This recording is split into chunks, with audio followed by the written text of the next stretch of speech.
This guy that I'm starting with, his name is Representative Greg Steube, or is it Steube? Who knows? His actual name is probably Representative Greg Ass Kisser, because that's what his job is. I'm sorry, ass licker.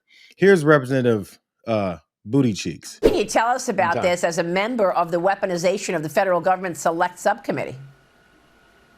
Well, it's about time. Americans have waited for this for a long time. We saw the Russia collusion hoax, the complete compromise of the deep state. That was all under Comey's leadership. I believe because of all of those things that we now know, they used the intelligence apparatus of our federal government to perpetrate a fraud upon the American people, that the Trump campaign was colluding and conspiring with Russia. In my opinion, he should be charged with treason. But obviously the DOJ doesn't want to go that far. They found something that they can charge him with. He obviously lied to Congress because he knew either he's lying or McCabe is lying. And obviously they have evidence from either communications or something that it's a basis of this grand jury indictment. It is a long time coming where the American people want to see justice of all of the brokenness of our federal government over the last decade. Representative Steube wants treason charges to be filed against James Comey, but he has no real reason behind it because, as you saw him trying to explain himself, I guess they've got this, and the third they've got that, and you can tell he's lying because I just said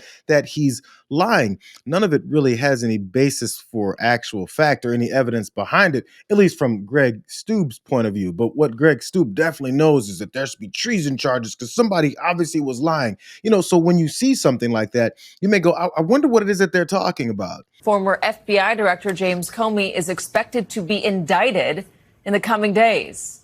The full extent of the charges being prepared against Comey is unclear. They are arguing that there is evidence to suggest Comey lied to Congress in his testimony on the Hill in September of 2020. And for viewers out in the audience who may not be legally as nerdy as me and Ken, I'll just say that there's a statute of limitations to charge people with the crime of lying to Congress or perjury, and that's 5 years. The 5-year statute runs this month. It's also important to know, though, that the U.S. attorney, the Trump-appointed U.S. attorney in this office, Eric Siebert, was essentially forced out last week, in part because he was refusing to bring these cases. We're told that he was opposed to prosecuting both James and Comey on these grounds, and he's out now. And the new U.S. attorney is a former Donald Trump defense lawyer who's never prosecuted a case.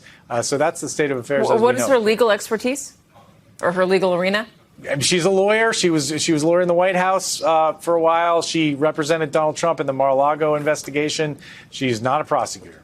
Lindsay Halligan is her name. Those are the litany of charges. That's the basis for what Greg Steube says should be some treason charges, which, of course, the first woman there, Carol Leonnig, pointed out.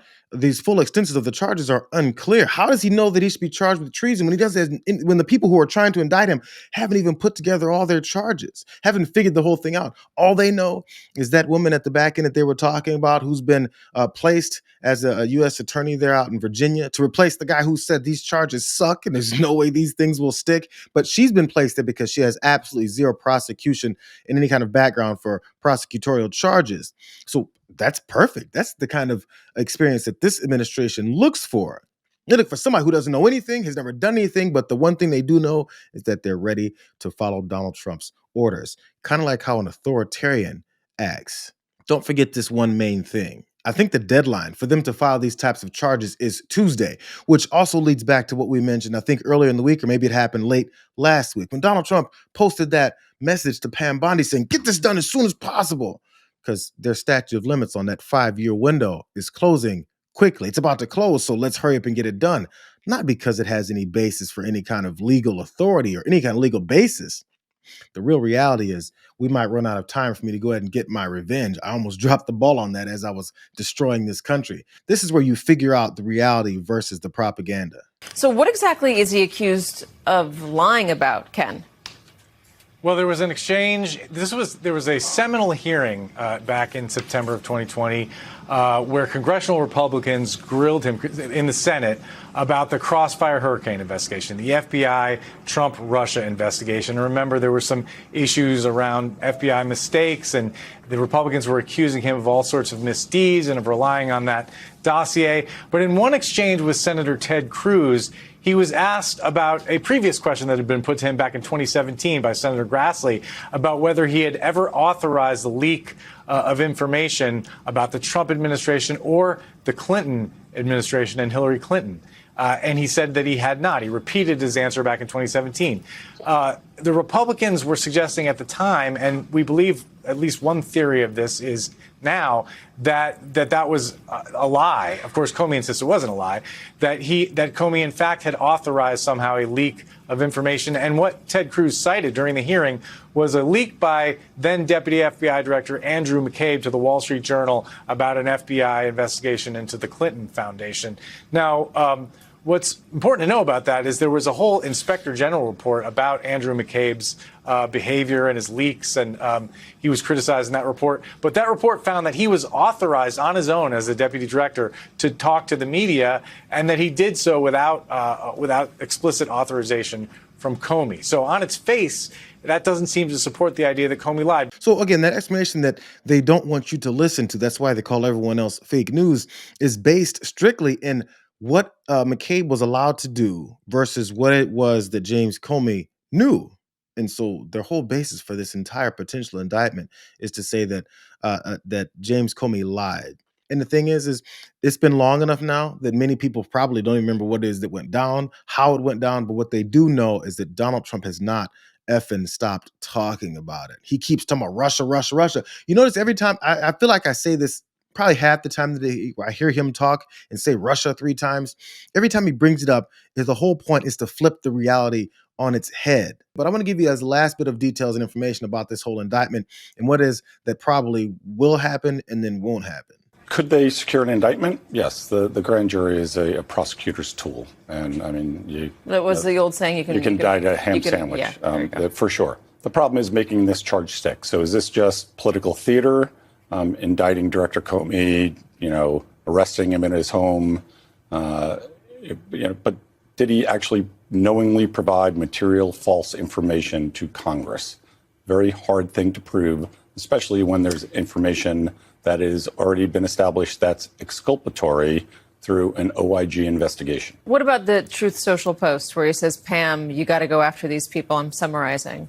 Does that give, in talking to Joyce Vance, she said that might give any sort of any defendant a way out of this by saying this is political retribution. It's something that you're not allowed to do. You're not allowed to politically target people for prosecution. It's certainly, the optic of it is terrible. People will perceive this as political retribution, even if it was a legitimate case, which it doesn't appear to be. But can't a case get thrown out for under that reasoning? Of course it could. And if he does get indicted and it moves forward, this case could get dismissed at any step along the way, long before it actually goes to trial. It can be thrown out at any point, and these charges are so frivolous. Again, the guy that Donald Trump appointed to be the attorney in Virginia, he just fired him after a few months because he said, these charges suck. This is embarrassing. If I put these charges forward, they're going to get tossed out. In order to try and make this point actually be some basis in reality, despite all that reality that you just heard, this is where the propaganda goes. Even if you poll Democrats today, they will tell you 30% of them will say that they believe that Trump conspired with Russia in the 2020 election. It's completely and absolutely false. It's just extraordinary, Congressman, truly extraordinary. This is the biggest scandal that anyone has ever seen, followed by the Joe Biden mental capacity scandal and the auto pen use. This is the biggest scandal ever. This non-indictment charge is the biggest scandal ever. The scandal has nothing to do with Donald Trump firing the guy who said, this sucks, I'm not going to file these charges. But this is the biggest scandal ever, past Joe Biden being old and can't speak anymore, and also past the auto pen. How about this? Let's revisit what it is that they're talking about. This is what nobody has the time to do. They expect people to forget where this whole thing started. So let me show you where this whole thing started and why they're trying to flip this on its head. This is back in 2016. Russia, if you're listening, I hope you're able to find the 30,000 emails that are missing. I think you will probably be rewarded mightily by our press. Let's see if that happens. Do you guys remember that? July 27th of 2016, Donald Trump is running for president against Hillary Clinton. He asked Russia That was played so many times at the time. He asked Russia to find all these emails from Hillary Clinton begging a foreign government to interfere with the election months before the actual voting took place, to find some kind of incriminating or bad evidence to expose or potentially incriminate or hurt Hillary Clinton. So, of course, once he realized that, oh man, I can't be a dictator just yet, he tried to act like it was all a joke. If you tell a joke, if you're sarcastic, if you're having fun with the audience, if you're on live television with millions of people and 25,000 people in an arena, and if you say something like, Russia, please, if you can, get us Hillary Clinton's emails. Please, Russia, please. Please get us the emails. Please.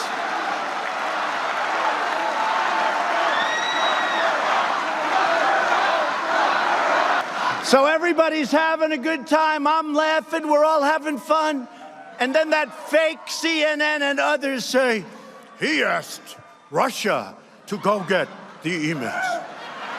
Horrible. I mean, I saw it like 2 weeks ago. I'm watching, and they're talking about one of the points. He asked Russia for the emails.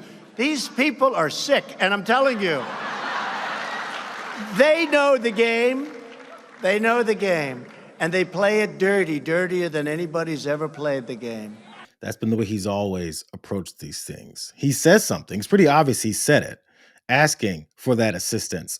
Then when he, as we're going to find out in a second, did or didn't get it, is then when he talks about, I was just joking. I'm not sure why you guys won't let me joke. Let me tell you the results of those jokes. More things that they want you to forget.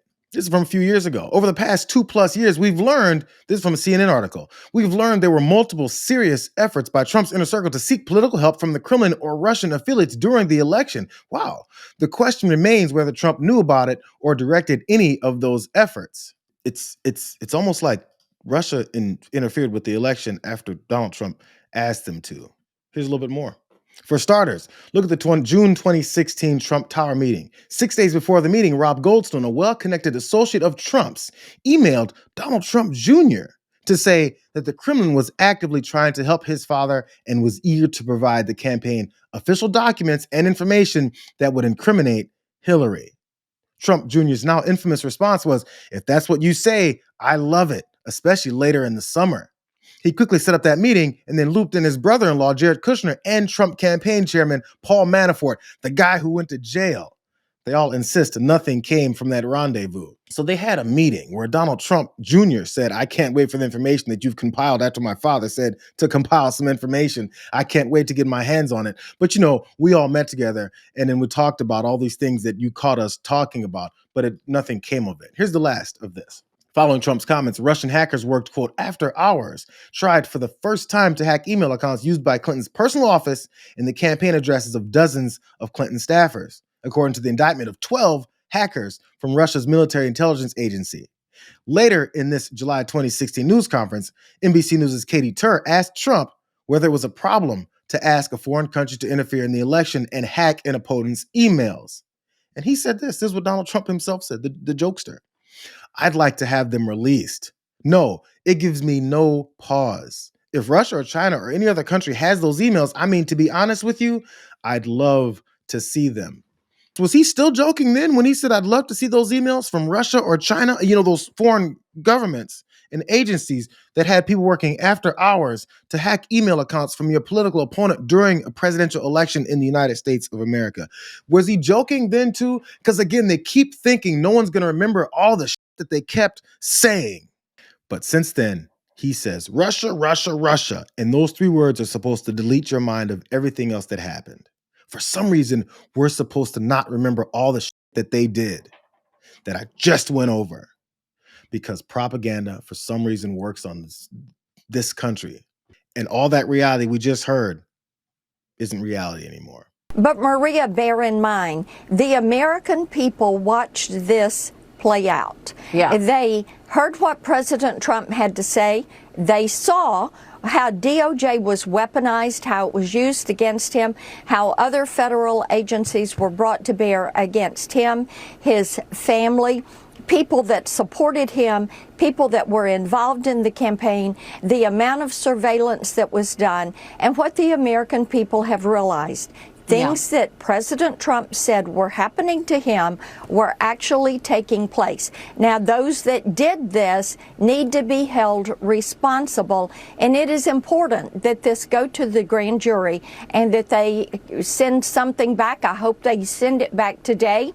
And I think it would be appropriate to see an indictment, but we will see what the grand jury has to say today. It's ridiculous lines like, the things that Trump said were happening to him were happening. And the American people know that now.